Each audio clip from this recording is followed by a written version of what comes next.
All right, happy whatever day it is that you are listening. The Walking Dead Season 9, Episode 6 has come and gone. Yeah, who we become and who do we become? I don't know. Who do we become? 6 years. 6 years, yeah. Quite the time jump. After the disappearance of Rick, to which these folks think it's the death of Rick. They think Rick's a goner, so... Yeah, man, I love that opening scene. Michonne's doing her little aside there, and actually you kind of expect her to be, standing at a graveside, a tombstone or whatever, but, I mean, she basically is. It's the remnants of the bridge that's still incomplete, so... Kind of a little monument to Rick Grimes, I guess. Yeah, good episode. I mean, obviously a little slower in terms of the action this time, but man, I mean, it's been nonstop for 5 episodes, so I'm cool with it. I thought this was a great episode. Lots to talk about, though. I'll say that. I feel like this episode gives us more to talk about than a lot of the others, just in the sense of there's so many things setting up and at play and theories and. So that's what we're going to dive into. But I just got back from the beach, so sorry that this is a few days late. It's entirely my fault. You can blame me. I don't care. I just got back from the beach. I'm still riding that beach high. Ooh, I love a beach high. It's better than other highs. Well, some other highs. Let's not get carried away. In my book. And then sometimes you can mix the highs, But anyway, that's a subject for another podcast. Before we get started, of course, spoilers as we dive into this episode, and slight comic spoilers, but obviously we'll give you some warning before we do any comic spoilers, because some people are just getting into them, but they've been out 15 years, so I don't know what you've been waiting on, but nonetheless, we're definitely going to give you some warning. And if you like Walking Dead stuff, make sure to subscribe. We discuss each episode as it happens and give theories. We even talk about the comic books. We're going to talk about lots of stuff, yeah. We do. Lots of stuff to be talked about. But So, starting off, JP, give me your thoughts as we start. I'm trying to remember... And we're trying to go in order, man. But like I said, there's a lot to talk about this episode. A whole lot to talk about, that's for sure, man. Everything that was old is new again. I loved it top to bottom, baby. Yeah. It's not often I can say that, but Angela Kang, just the perfect balance of characters and storylines, integrating new stuff in there, wiggling it in. New hairdos. We got Eugene, Michonne, both got new hairdos. I'm digging them both. Eugene, definitely a lot tougher. I was going to say, looking a little fitter, too. Looking a little fitter, Yeah. He might get that butt just yet. I don't want to jump ahead, but I love that part of the episode where, he tries to get all sentimental with Rosita. There's something I've been wanting to tell you, and she's like, don't make this weird, we're gonna survive. And yeah, man, I watched it at the beach, and then I had yesterday off, so I had time to watch it again. So, but yeah, again, gonna try and stay in order as best I can, but sometimes new hairdos. Michonne, definitely. So are we thinking, and excuse me if any of these questions are dumb, again, I've still got beach brain, but so something is when she says we remember, she's not talking about Rick, is she? Is she talking about there must have been something that happened between Rick and now as to why they're so anti-stranger and kind of on high alert?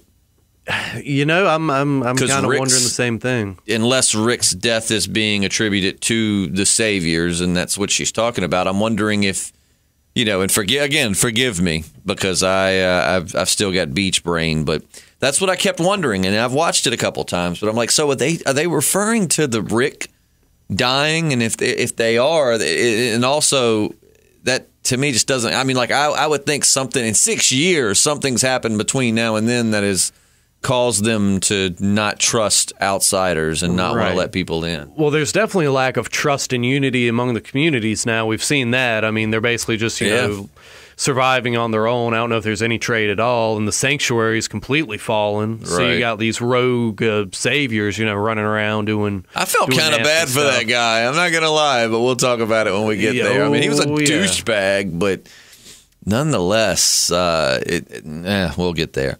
But yeah, so what are you thinking of the new characters so far? Oh man, I'm loving them. It's a nice little diverse group. You know? I love that part that he'd said about if you were to see us all at a table at a restaurant, you would think maybe those people work together or something, because obviously they have nothing in common. Kind of like the beauty of the apocalypse in a way is it brings diverse and different people together to realize we're just people. I'm not going to get all hippy dippy, but I'm saying it does. It kind of was a good representation of some of the good parts of the apocalypse. Yeah, man. The music teacher definitely kind of reminding you of, early on Eugene. He's still soft and I like him though, whimsical. man. I like that guy. He was. Yeah, oh yeah. He actually, I think he was in Fantastic Beasts. And I knew I'd recognized him from. He was somewhere. also in Good Luck Chuck. I think he was the doctor. I think I have to go back and watch. It's been a long time since I've seen that movie, but yeah, I liked him. I like Magna. I really like the dynamic of the having someone that's deaf and then having a translator. I think it's really cool. Again, we've not seen that. We've not seen someone with a disability like that as far as like deaf or blind or anything like that. So it's and actually I watched a little bit of The Talking Dead afterwards, and I pretty sure she's deaf in real life, and she was signing, but. I liked it, man. I will say, all right, now, here, you're going to hate me for this, and I'm sorry, but I'm being honest because I feel like it's my duty to be honest when there's something I'm not really feeling. I like Judith, but I feel like some of her lines are just straight out of Full House. You know what I mean? There are times where it's like, I'll work on it, and it's like, she's a kid. I get it. So I'm not judging her for that. It's more in the writing. I think, that, again, this episode's great, and but there are times where when she says something, I'm like, I kind of wish I'm Judith Grimes, and this is the Disney Channel, and you're watching the Disney Channel. Yeah, I kind of wish they had fast forward it just a little bit further, so she was like preteenish, just a little taller, a little. I don't know. Even if that gun is shooting .38 special, still I understand the symbolism of it, and I do. But her using Rick's pistol is so stupid. Should have gave her like a little mini 22 or something. Right, what I mean? Like that gun probably weighs, as much as she can lift. I mean, I'm being sarcastic here, but I mean it's a big gun for a little girl to be using. Yeah, that was a little off. But I mean, they gave her a little mini sword. They didn't just give her Michonne's full-on sword, right? Right. Give her a little mini pistol. You got to start off with some training wheels. Come on now. With that said, I do like it. I've learned just as we start getting more viewers and more, some people just get so upset when you say something that they don't agree with. But I'm not apologizing for that. I think the gun thing is stupid. It's a little silly. I think it's stupid. We got to admit that. I mean, like if she would have just happened, I don't know. Anyways, but I like Judith. Aside from the gun thing, is kind of stupid, and then some of her lines are just so Disney. You know what I mean, like Lizzie McGuire-ish, or I don't know. I didn't really watch much Disney Channel, but yeah, I can't say that I did either. But I watched Even Stevens for a while. It was fun, but yeah, I didn't watch much on the Disney Channel. I was more of a Nickelodeon kid, right?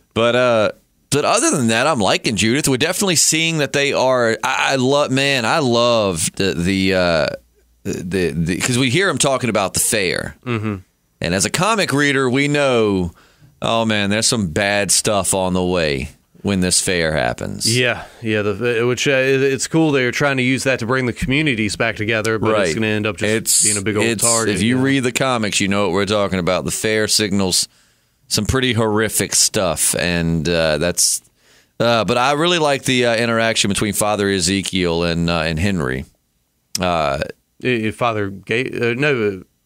Ezekiel. Ezekiel. You said Father Ezekiel. Are you serious? Yeah, it's all good, brother. It's early, man. It's early. Man, I need to go home, go back to bed. Oh, you and me both.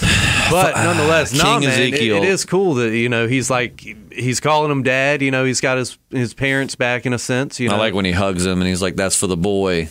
And this is for the man. Right, he shakes his hand. Yeah. I thought that was so cool. I loved when he got stern with him, too. He was like, I appreciate, your enthusiasm and your blah, blah, blah, but, I don't appreciate your tone. And just gives him that hard-ass look. And, Henry's kind of like, sorry.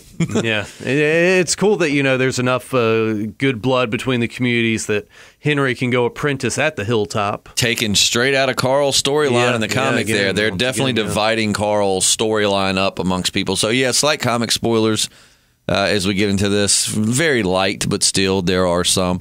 But, we see Carl's story already being split up between Judith and Henry because obviously Carl went to the hilltop to be an apprentice to the blacksmith there. And you had the same interaction between he and Rick. Like, Rick didn't want to let him go and was just kind of, but knew that Carl was growing up. And now it's Ezekiel and Henry. Yeah, man. It's cool, they're still tight enough with the hilltop to send him there, but you kind of notice, they're like, assuming that the blacksmith guy hasn't retired, so they're not, They don't know. They're For all they know, he's not even there. Yeah, they're not communicating enough to know exactly who's still around, who's doing what. It's like, oh man, he died like 3 years ago. Yeah, where have you guys been? It was a whole thing. Thanks for coming to the funeral, Ezekiel. You didn't even send flowers. Yeah, I mean, I had it all over Facebook. What the hell?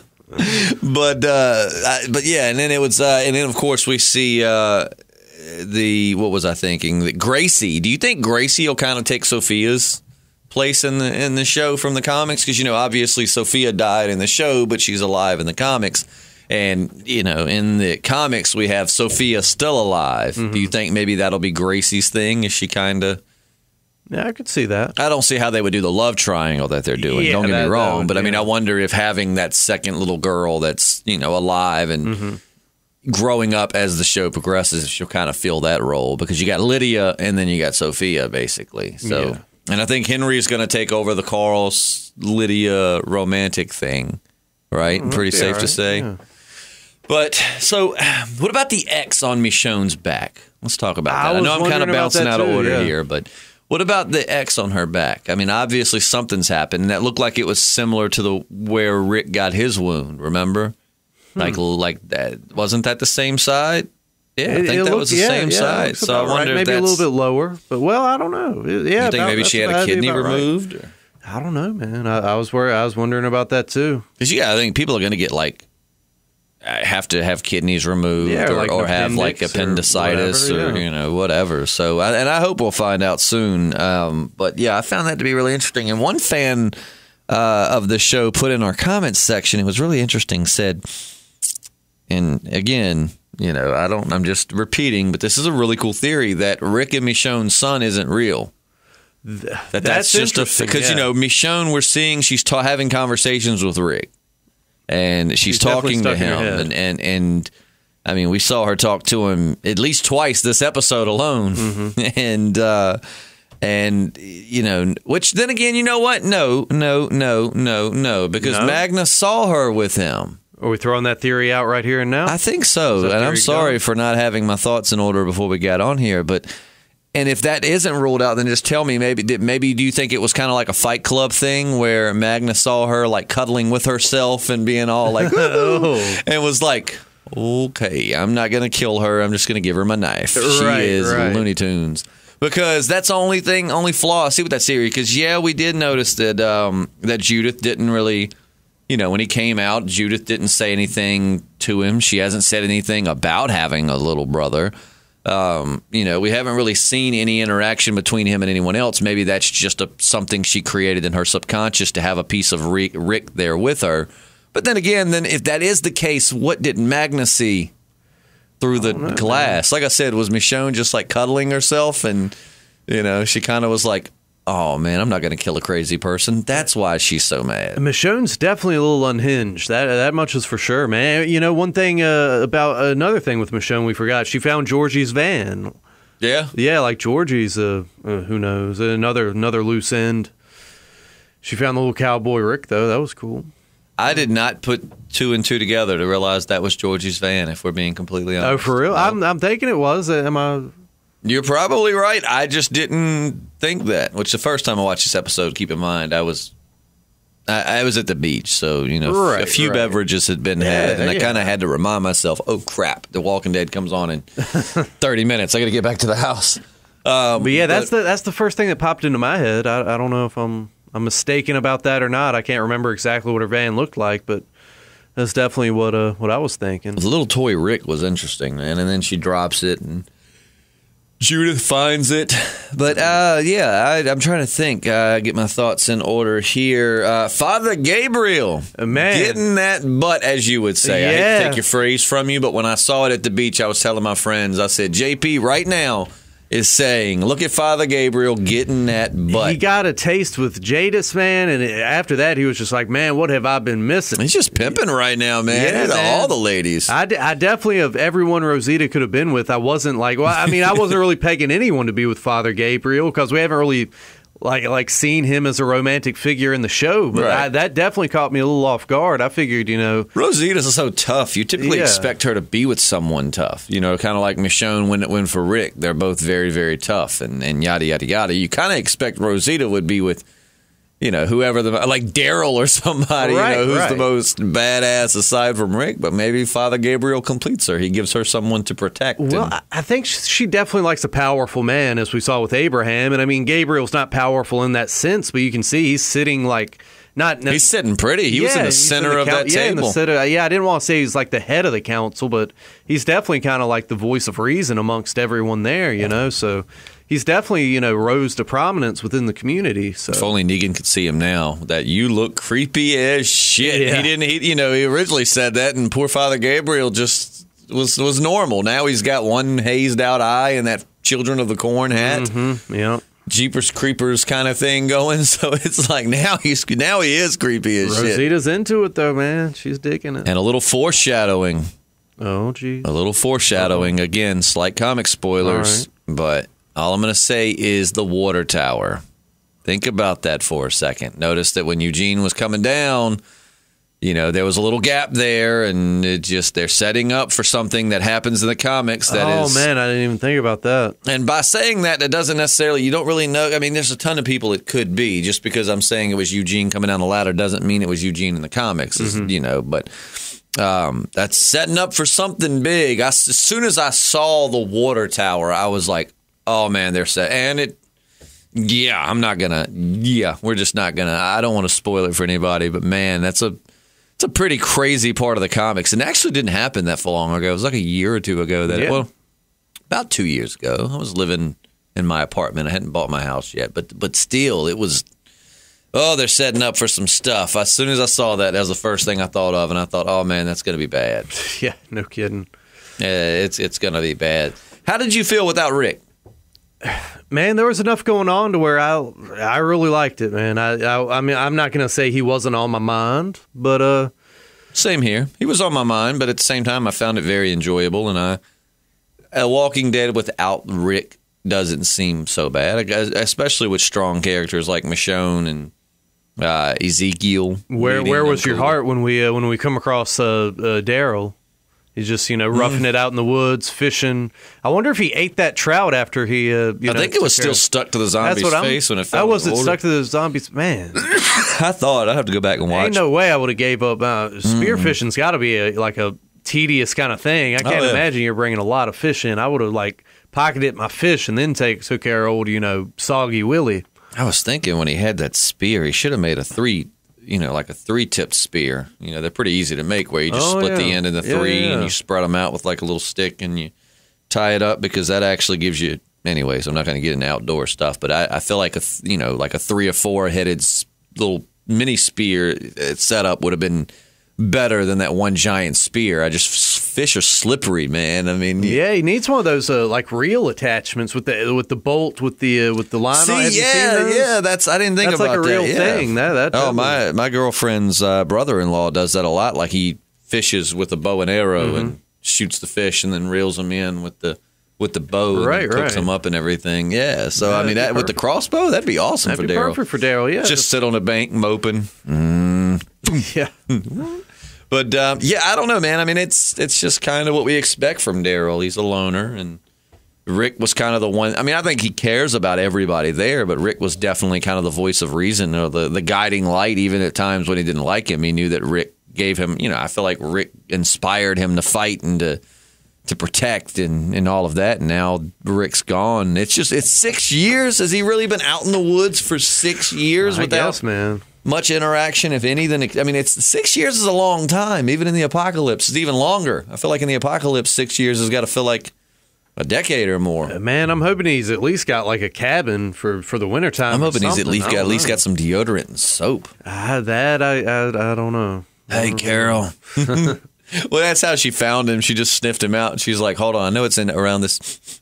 All right, go right. He's somewhere down in here. Yeah, man, bring Carol up. That was quite the little road trip they took. Man, Carol, this is the second time we've watched her straight burn people alive. The third time that we know she's done it. First time we didn't see it. She just killed him, drug him outside the prison, lit him on fire. And then, like, what was it, back in season 6? Yeah, this was before we actually got introduced to Negan. Back in season 6, they incinerated those guys, in the in that outpost. Right. And then now she's back to burn it. What is it? Damn, Carol. Yeah, man.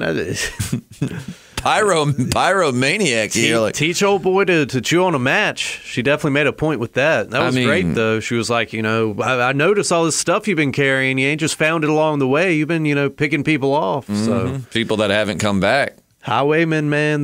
Sometimes you got to make an example of them. It's like, I don't feel bad for him because like I said, man, people will lay into you. It's like, I don't feel bad for him in the sense, I mean, he got what he deserved, but it's like, you kind of were like, oh, okay, that's nice of him when he was like, look, you spared me back in the day, so I'm going to give you the same courtesy, and actually let them keep their horses in carriage and stuff. So yeah, I mean, it was like, that was nice of him for a thief, a little honor among thieves, and then she just shows up in the night and burns him alive. But like you said, if he's been killing other people of their groups to get their stuff, then, Yeah, and I mean, he was a roguish kind of brood. He was sort of charming in his own way. Yeah. So yeah, I mean, he thought he could have been like a cool sort of like anti-hero, but yeah, I don't think he's going to be back. I don't know if he is. He's going to be like Two-Face. Right.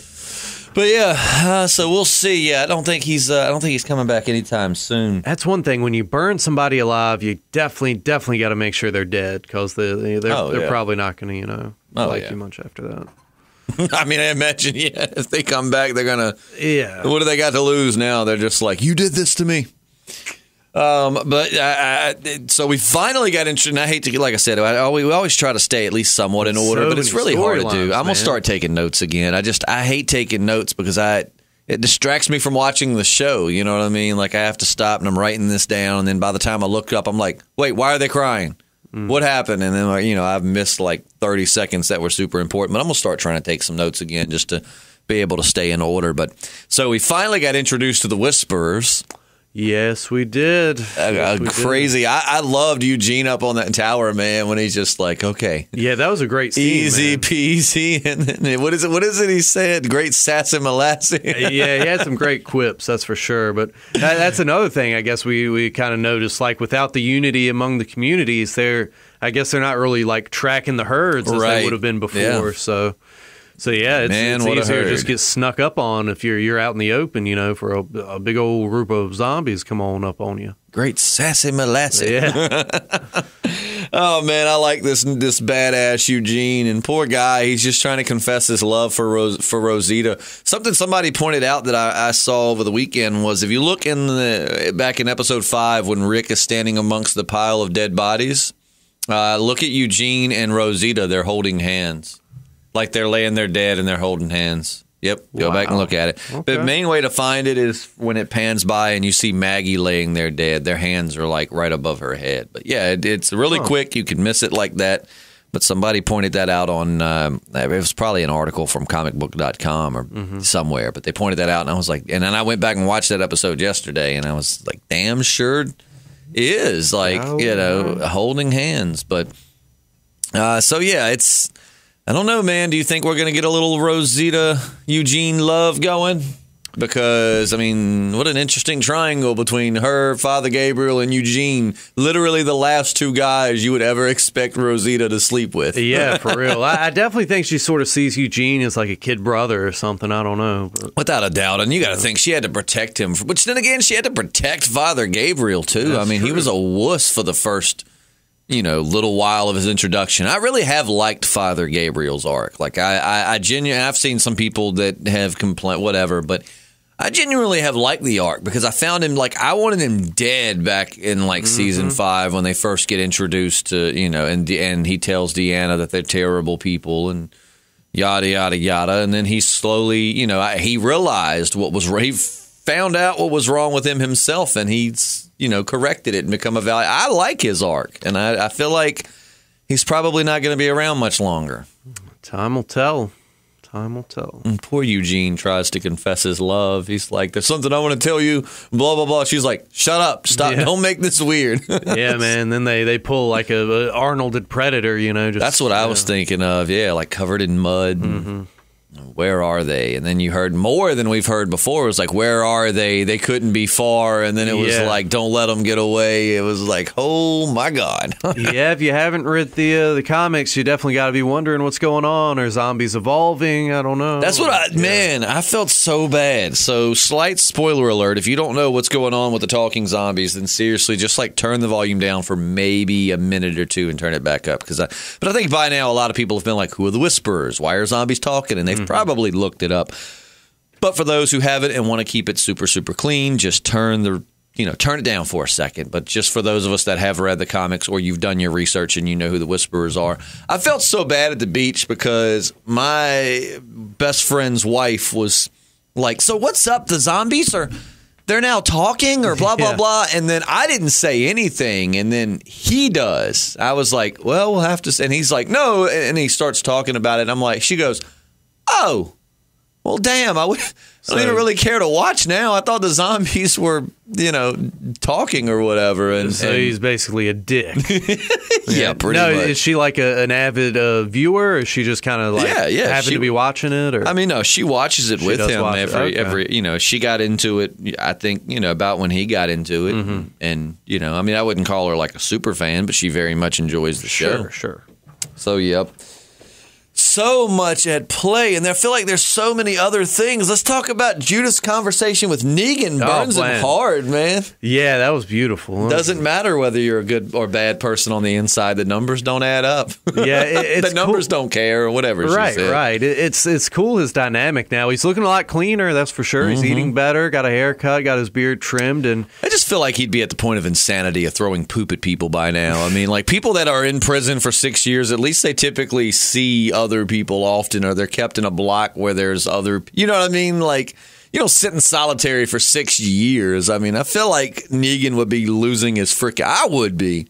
6 years locked in a hole and basically the only person you could, like, he's just like that little face. He's kind of like the It clown, like, God, please, let's have a scene when Negan's down in that little hole and he's holding the things and Georgie's there for whatever reason. And he's like, hiya, Georgie. Yeah, well, you know what he kind of reminded me of? He's kind of become like a Wilson character from Home Improvement. He's got like half his face showing. Yeah, and like Judith, just kind of comes to him for, advice or whatever. Giving wise advice. Yeah. But I do love the dynamic, and it's going to be interesting. I've read somewhere that people that are on the show have said that we'll love Negan, not that we don't already love him, but that we will love him by the end of this season. And I was going to say, if nothing else, you love to hate him. Yeah. I don't know. He was a great villain. I think Negan's biggest problem is he was stretched out too long. I think that's probably why some people because what it is, they brought in Negan, and Jeffrey Dean Morgan was really good as Negan, but then they kept that too long. It was like, yeah, just like with the governor, they stretched it out a little too long. So. Well, Chell, I feel like Negan was drug out even longer than the governor. I feel like the Negan saga should have wrapped up season 7. The first half should have been them under Negan's thumb and them going through hardships, and the season 7 finale should have been kind of what it was, them deciding, hey, we're going to fight back, screw this.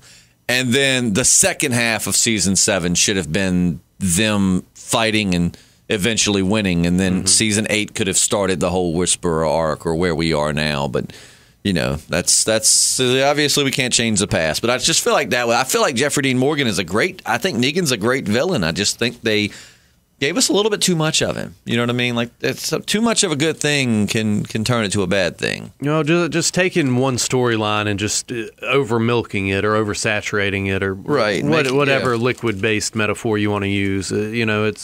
It's not a good thing. No. But I'm very interested to see how that plays out. Interested to see, because we know Negan's going to be free again. It's just going to happen. But and it's going to be interesting now. There's no Rick there. There's no Maggie, to my knowledge.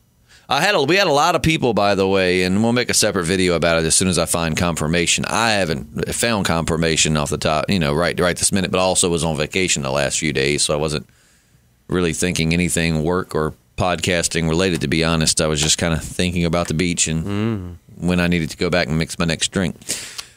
But But a lot of people were commenting on our Maggie video saying that she was guaranteed to be back for season 10. But the thing is, I've just found articles that say she's open to coming back, and Angela King is open to bringing her back. Yeah, I've read the same thing. I've not seen anything anywhere where it's confirmed she'll be back in season 10. Yeah, so, if anybody can drop a link in the comments section, please, I'd love to read about that. Yeah, we'll make a whole new video about her return because, like I said, we both like Maggie. It was a lot of people throwing her some shade in the comments. Is that you right? see that? Yeah, it was a lot of them. I read some of them over the weekend while I was at the beach, but some people were just throwing some shade at Maggie. They're like, good riddance. I've hated her since she showed up. Is that right? Yeah. Wow. I mean, I definitely don't like her line of thinking, there at the end. But I didn't like her anti-Rick.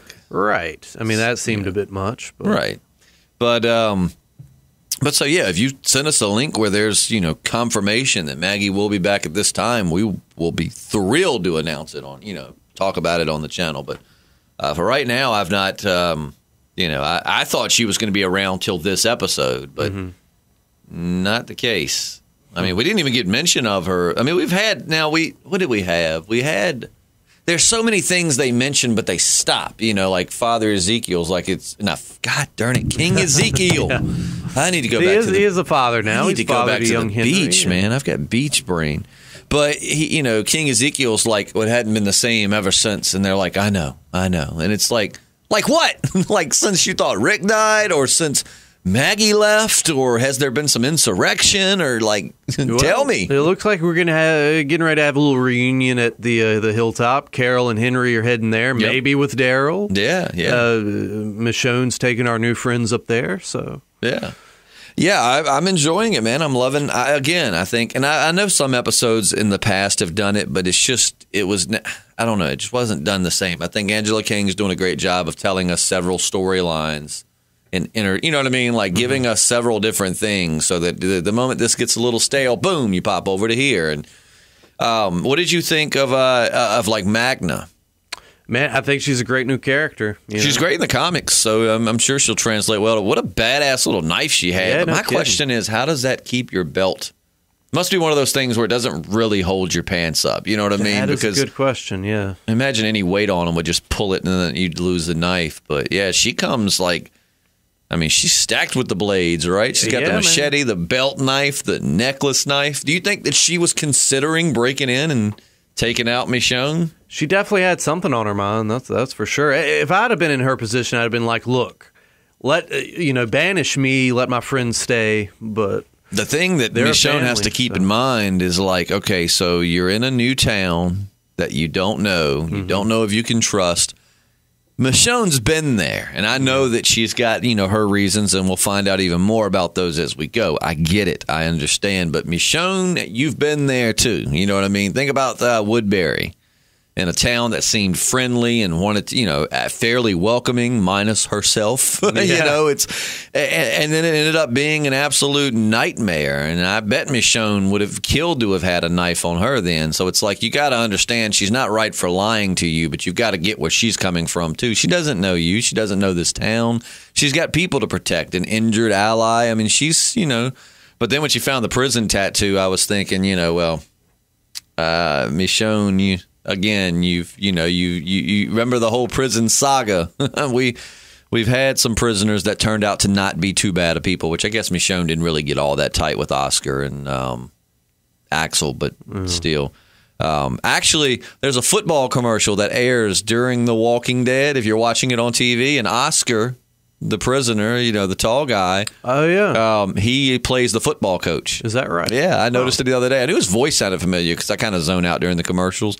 And I looked up and I'm like, it's Oscar from The Walking Dead Season 3. How'd he do? It's good to see he's still around. A character that I thought they took out way too soon. They had, his whole, that was my problem was when they were killing off just too, Oscar was a great character. That was his name, right? Oscar. It's been a long time because you had Axel, you had Tomas.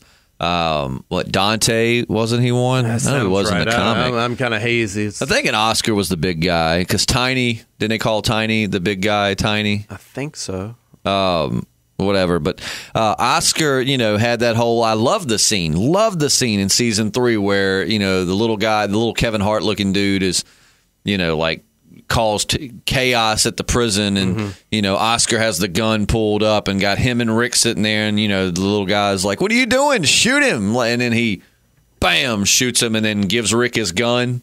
And Rick learns that he can trust these people. Like, just because they were prisoners doesn't mean they were bad people. Yeah. I mean, people make mistakes, and so but Michonne really, I guess, it came in kind of after that whole thing. But I don't know, man. But the prison tattoo, I don't know. It's going to be interesting to see how it plays out, because I really can see both sides here. I can understand Michonne. You don't want to be lied to.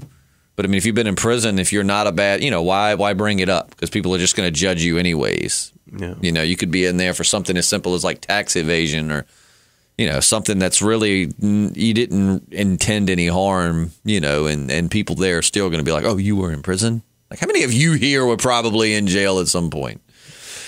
But, yeah, I tell you, what was your favorite part? I tell you, look at my redneck coming out. I need to go back to the beach. Like I said, just top to bottom. I mean, Carol incinerating those guys.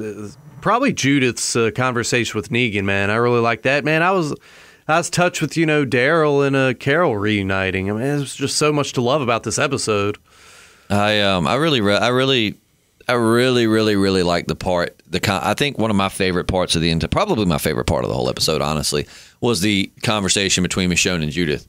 When they were Judith's sitting up on the stairs right before we see the son, too, yeah. When she's like, "I know you talked to them," and then one part that really, really resonated with me, that really I was just like, man, was when she was like, I'm starting to forget what they sound like. Their voices are there, but they're starting to fade away. Like, I hope you, because I mean, as somebody who, I lost a lot of people really quick. Like, within a matter of years, I probably lost 5 or 6 people I was really close with through just different things, different. And that is one of the things, when you lose somebody over time, you do kind of start forgetting like what they sound like. And if you don't have those pictures, you kind of forget what they look. I mean, it is sad how when you lose someone, they do somewhat fade from your memory. So when she was talking about that, especially to be such a young kid too, and so young when all that happened, I was kind of like, oh man, that is, that's, number one, that sucks because that really happens. But two, imagine how young she had to have been when Rick disappeared, and how young she was when Carl died to now. I mean, they are just random voices that she's. But yeah, I love that conversation, man. I love the dynamic between her and Michonne. I mean, we really kind of, Michonne just got thrown into full mommy mode, because we got kind of a taste of it earlier this season with her and Judith and her painting, and her and Rick and Judith running around. We were like, oh, Michonne makes such a good mom. And then like now it's like full on single mom status. Yeah, man. All I can think about now, since you brought it up, is her son real? Is he an apparition? What's going on? Somebody said that in the comments section of one of our videos, and I was like, wow, that is true. Like, the only time anybody kind of acknowledges that he exists is when Magna looks in through the window. But again, she could have just seen Michonne cuddling a pillow or something and been like, I don't want her to be like that level of crazy, Well, especially it's Michonne. Like, we know she's been through some hard stuff, and we know she's talked to her dead boyfriend, but she's so, what's the word I'm looking for? Like, steadfast. She's strong, both like on the outside and the inside. She's a very strong-willed, very, she's a character you go to when you need someone to set you straight. Right. She's very wise. She's very grounded. That's the word I'm looking for. She's a very grounded character.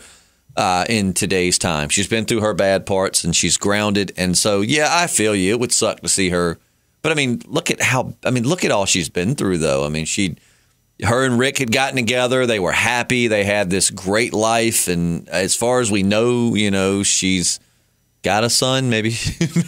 But like, she's been through a lot. Then all of a sudden she loses Rick very traumatically. She's raising a kid that he was raising that wasn't his and isn't hers, and she's become her mom. And I mean, she's been through a lot. So I mean, if she has snapped and created this son that's like the perfect mixture of her and Rick, and that's how she copes, I mean, some people have done worse, I guess. I guess, man. It's one thing to talk to yourself, but to just create an entirely, like kind of like on person. Fight Club. Kind of like Fight Club. Speaking of which, JP went to which Comic Con? It was North Carolina Comic Con. North Carolina Comic Con.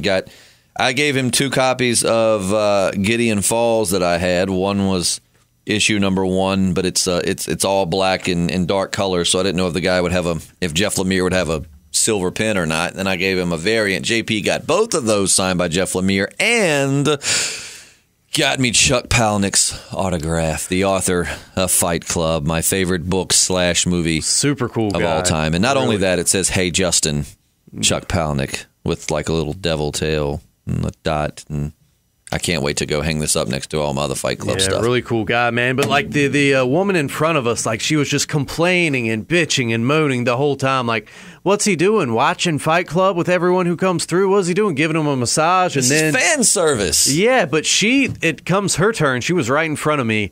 Like she's got a stack of like 50 things for him to sign. Like it's not just like fanfare. She's obviously just getting him to sign multiple copies of a bunch of stuff to, sell on eBay or whatever. That's sad. And I'm just like 10 minutes you're there with him just because you're getting him to sign a million things. But then you have the nerve to... Yeah, and you're the one complaining through the whole line. Pull out your phone and show our little liner. We'll start using it in other stuff, but it's exciting.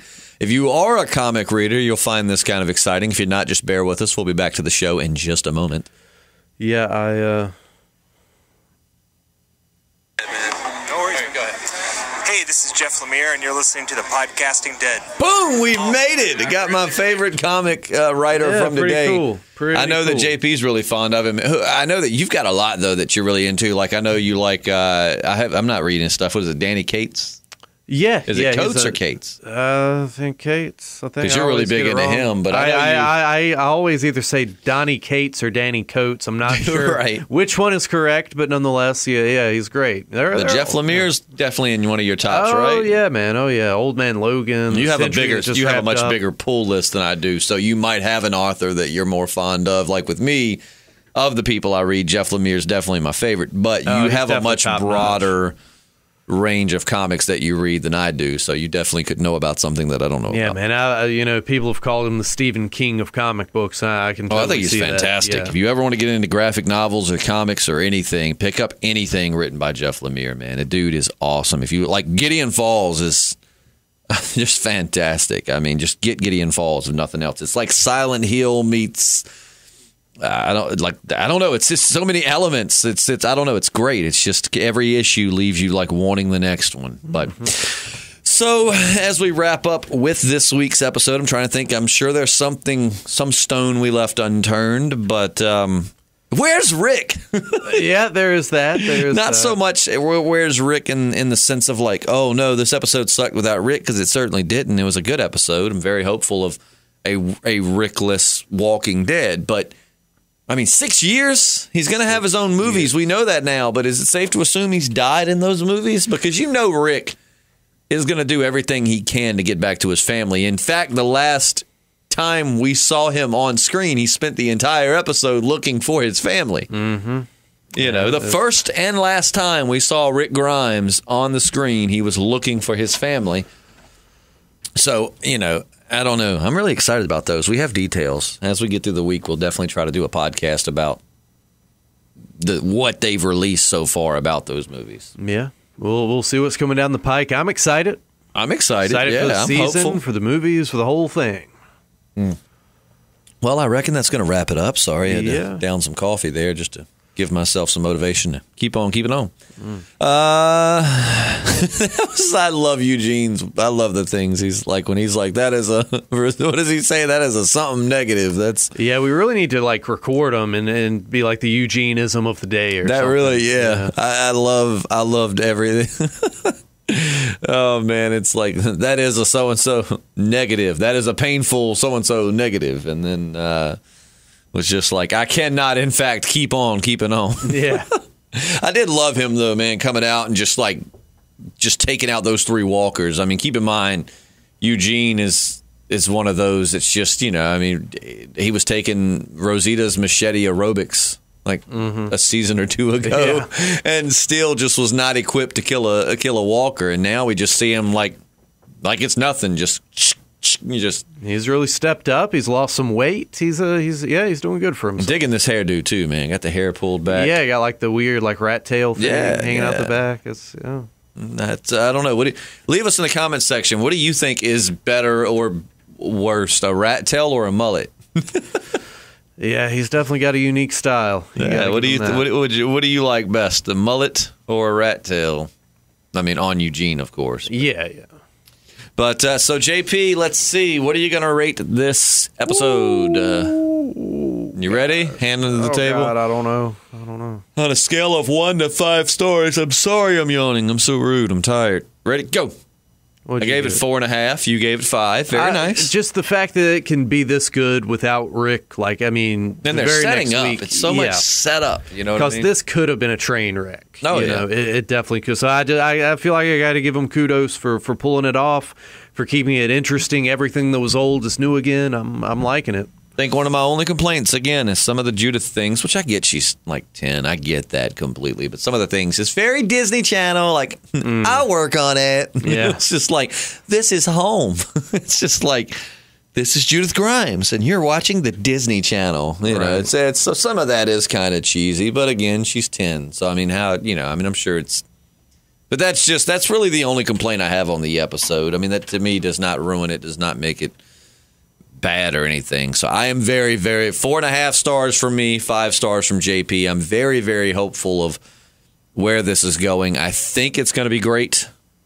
So just fingers crossed. So far, season 9, in my humble opinion, has been phenomenal. Yeah. Season 9 has been a breath of fresh air from the very drug out season 7 and 8. So, absolutely, man. Loving every second of it. And it seems like things are kind of happening fast, too. You know what I mean? Yeah. It's just like boom, boom, boom. So we'll see. Looking forward to the Whisperers now that they've been introduced. It's going to be interesting to see how that plays out in the show. They've definitely been doing a lot of foreshadowing and setup in this episode, especially if you're a comic reader. If you didn't notice that much, I urge you to go back. I just don't really want to. I don't want to spoil it for people. A lot of people are reading the comics and just haven't gotten to this point yet because there's 15 years of comics to read to catch up. But there's a couple of things in this episode that are definitely foreshadowing things to come, and I love that they're keeping the comic aspect of it in that way.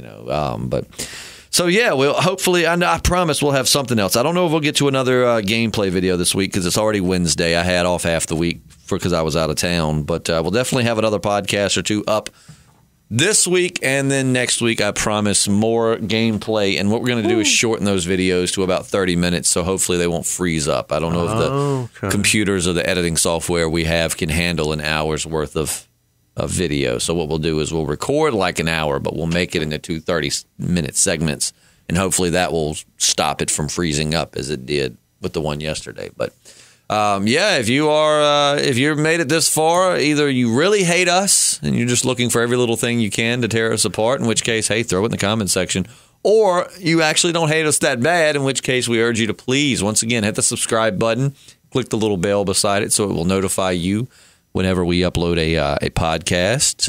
Lots of content on the way. Lots of good stuff. Really excited. I'm trying to think. Is there? I think we nailed it, brother. I'm trying to think. I hate to leave anything out. I mean, it's a lot that happens in these episodes, especially with this season. There's a lot happening, but So we will see you probably tomorrow. Let's hope. I'm Justin. God willing, and the creek don't rise. I'm JP. And we're the podcasting. Yeah, we are.